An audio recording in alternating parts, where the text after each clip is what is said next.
think the country, between COVID and what happened in September with the World Trade Center, two events that changed America very much for the worst, very much for the worst. And I often think of it because 9/11 certainly changed everything. I mean, we went off on these crazy wars, which we should never have been part of. The whole country became a lot more paranoid and insular and dangerous, really. You had the growth of the Republican Party with their emphasis on violence and crime and all that. And the mentality, people never felt as safe again. And then COVID, which had just a massive influence and still has. I mean, I started out with COVID with 21 employees, a great office set up, lovely situation. Everybody was good friends. And by the end of it, we were all working from home with almost no mental or physical contact with anyone. And it transformed people's lives, They never got over it, and they're still not over it.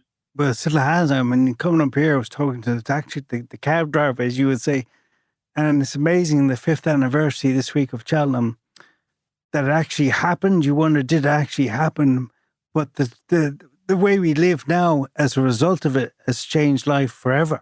It has. And on the 13th of March, we had a big event at the New York Athletic Club. We had 400 people booked. Rough spot, the New York Athletic Club. Yeah, it's for gougers like you.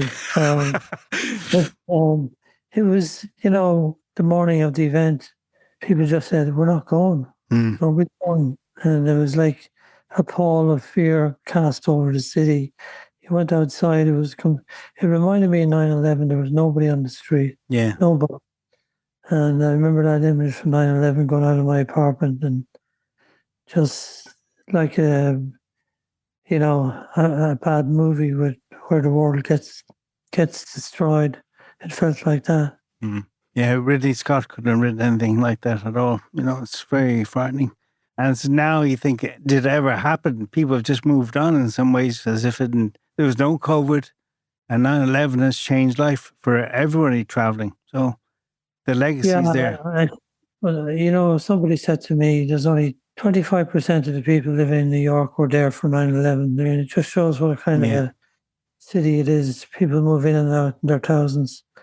But it just ended your whole sense of safety. And it was like what my friend who was in the army during the Second World War, a very great guy called Don Keogh. Oh, yeah. He remembers very well everybody gathered around car radios listening to the news that Pearl Harbor had been attacked. Yeah. Knowing in his own mind that nothing would ever be the same. Yeah. That was the same with 9/11, the same with COVID. There were 3 moments where the world changed. Are you positive about this place now, given where events are? It's not a trick question, but this week has highlighted it for Irish people anyway, how important that relationship could be or not be. So it's very different now, as you were saying. Yeah, I mean, the community remains strong. It's a different community. We're now much more into the Irish American because the Irish born are not there anymore. And, things like the Irish Arts Centre are great monuments to the younger generation. And there certainly is a tremendous liking and still interest in Irish culture. But, the great days, the days when we took part in the peace process, played a major part here in America in the days of the Morrison visas, the days of the Donnelly visas. That's all gone now. That's not going to ever get repeated.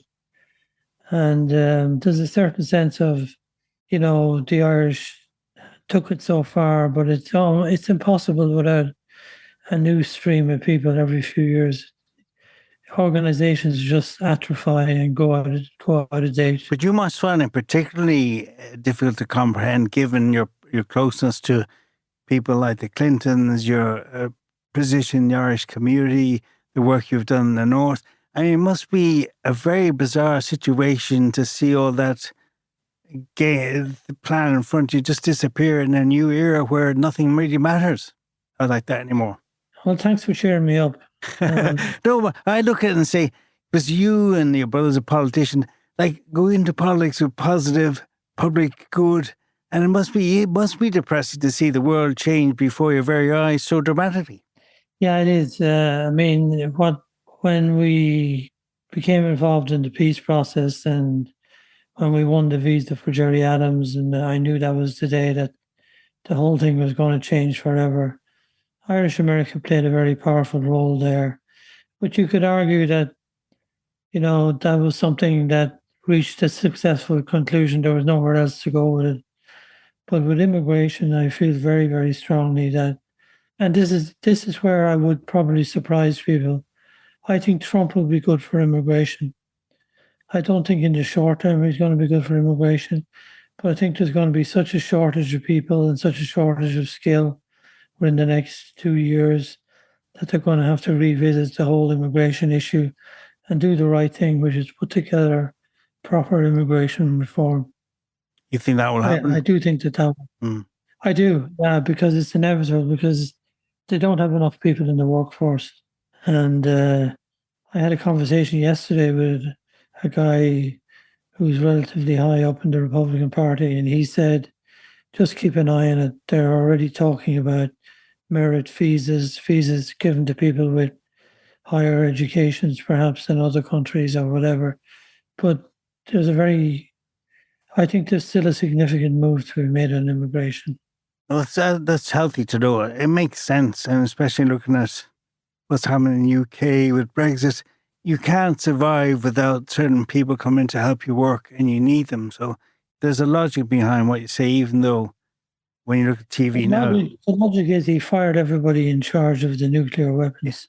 I mean, the amount of ignorance, but not to get into that too much, the one positive thing I do take, and I have a good track record in predicting things in Irish America, I think there will be another chance with immigration. Yeah. And in politics, do you think that was your calling? Do you miss... Is that something within the family? Obviously, your brother was in politics. Public service is something, obviously, you're all drawn to, is it? Yeah, we got that from my father, who was a very committed man to... we were living in Tipperary at the time, and, he joined every organization imaginable. Yeah.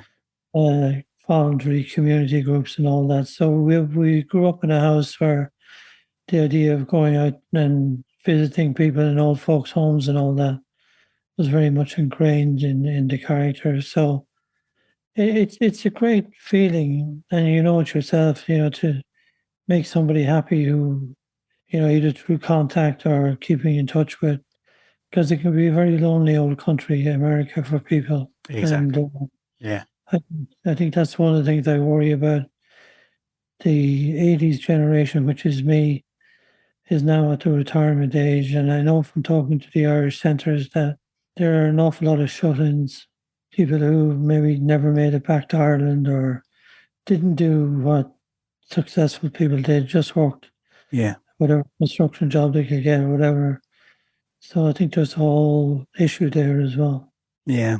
And all I know is for myself, and I've said to you many times, when I was there and my friend Punter, who's now deceased, broke his neck, the Irish Voice played a huge role in his recovery and the reaching out program.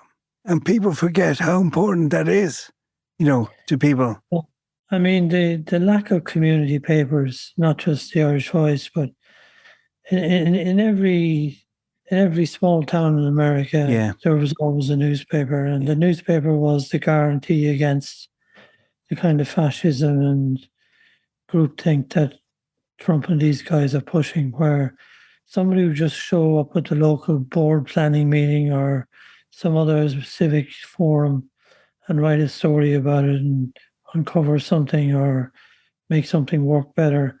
I think one of the great tragedies of the internet is that we all have opinions, but we don't have people properly able to research stories. Yeah.